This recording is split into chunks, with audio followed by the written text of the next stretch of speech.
Selamat sore teman-teman. Aku bakal nge-review untuk pohon jambu air Green Giant. Pohonnya sedang proses aku buahkan, pemupukan setiap minggu teman-teman. Nanti akan aku bahas tersendiri untuk pupuk yang aku pakai. Nah, sekarang aku akan membahas tajuknya terlebih dahulu. Untuk ketinggian pohon sekitar 1,80 m teman-teman. Ini kalau 2 meter nggak sampai. Untuk diameternya sekitar 2 meter. Ini rimbun teman-teman. Menyampingnya itu rata, hampir membentuk lingkaran ya. Daunnya super, tidak digundul teman-teman. Jadi kalau punyaku itu tidak digundul ya.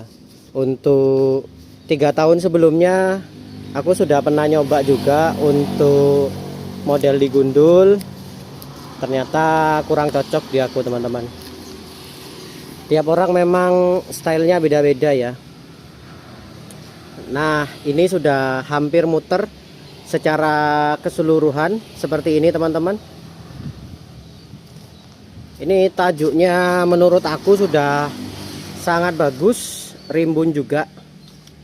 Nah, bagi teman-teman yang ingin membentuk tajuk pohon seperti payung, ini aku kasih lihat dulu di bagian dalam. Kalau ingin membentuk model payung teman-teman, pakai batang tunggal aja, batang utamanya.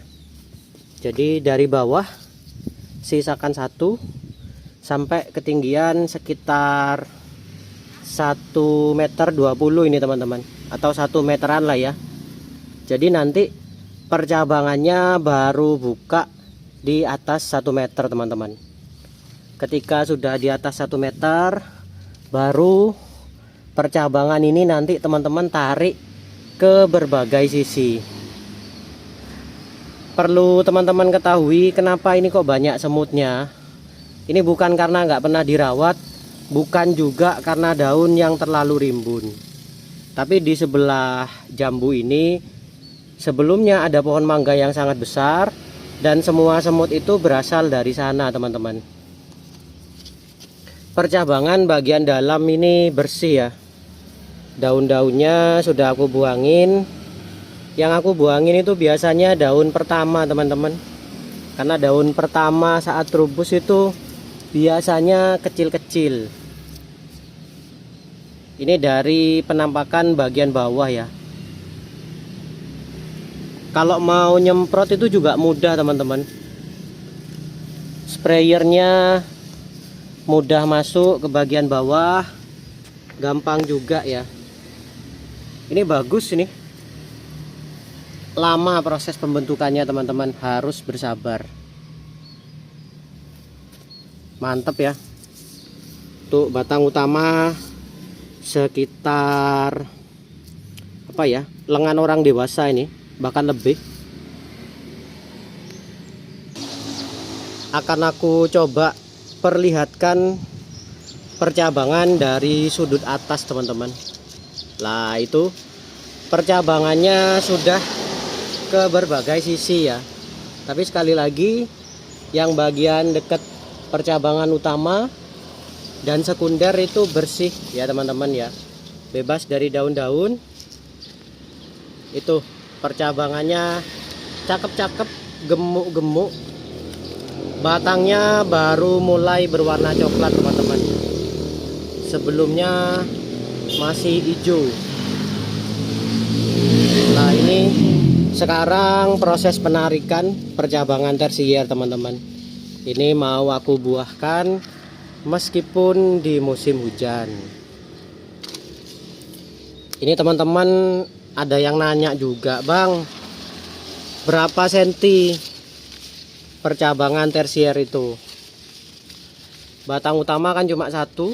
Nah, yang besar-besar ini sekunder teman-teman. Nah, dari sekunder ini kan sudah pecah lagi nih ya. Lah, ini sudah bisa dikatakan tersier teman-teman.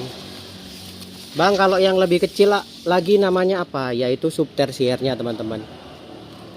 Jadi kalau aku sendiri bikin cabang pembuahan itu nggak usah terlalu panjang, apalagi tempatku tidak begitu luas teman-teman. Nih dari percabangan di situ ya ke sini ini bersih. Nah ini tersiernya teman-teman, mungkin ada sekitar 60 sampai 70 cm ya.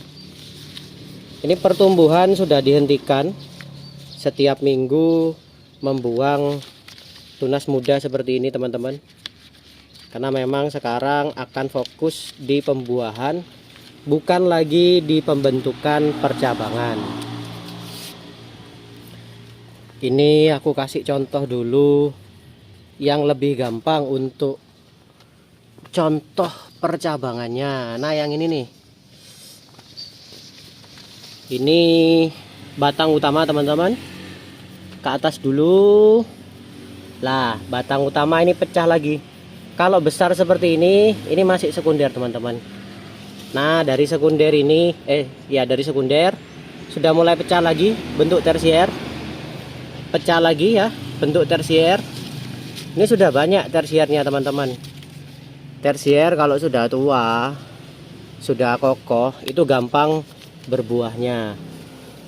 Ini juga teman-teman, dari sekunder. Nah ini pecah ya, tersier lagi nih ya. Ini sudah tersier, sudah kokoh ini teman-teman. Nah ini bisa jadi cabang untuk munculnya buah teman-teman. Kalau sudah warnanya coklat, daun sudah tua, itu proses pembuahannya menjadi lebih mudah. Ini lagi tak kasih contoh teman-teman ya, dari batang utama sini naik. Yang ini sekarang teman-teman, ini kan sekunder nih, jalan sekundernya. Lah ini sudah pecah ya, muncul tersier. Gak apa-apa, kecil-kecil gini sudah mampu teman-teman. Tuh pecah lagi ya di atasnya. Yang ini ya teman-teman ya, sudah muncul. Kemudian ini tuh percabangannya sudah muncul juga. Yang ini kayaknya lebih mudah teman-teman untuk dipelajari. Ini sekunder nih, lurus sekundernya sampai atas itu teman-teman. Nah kanan kirinya ini ya, ini sudah bisa teman-teman sebut sebagai tersier. Makanya tersiernya harus kokoh teman-teman. Ini tersier pecah dua lagi ya, jadi subtersier ya. Nah ini teman-teman bagus ya, pecahnya cabang itu. Nah kalau sudah kokoh seperti ini mau buah banyak itu nggak kerasa teman-teman. Nah kalau ini adalah perangkap lalat buah teman-teman. Sekitar 2 bulan lalu sudah aku masukkan kapas di sini. Sekarang masih ada saja yang terperangkap setiap harinya. Ini yang cabang terakhir tadi teman-teman, percabangannya bagus ini. Tuh ya, tak lihatkan. Yang tadi pecah, percabangannya pecah lagi di sini, nyabang lagi. Nih tua-tua nih, mantep ini. Kalau sudah cabang seperti ini aku senang banget ini. Ini gampang untuk berbuahnya. Sampai di depan pun pecah lagi teman-teman. Lah pecahnya itu terakhir sudah di bagian sini. Ini sudah tidak nambah lagi untuk percabangannya. Jadi panjang cabang sudah mentok segini teman-teman.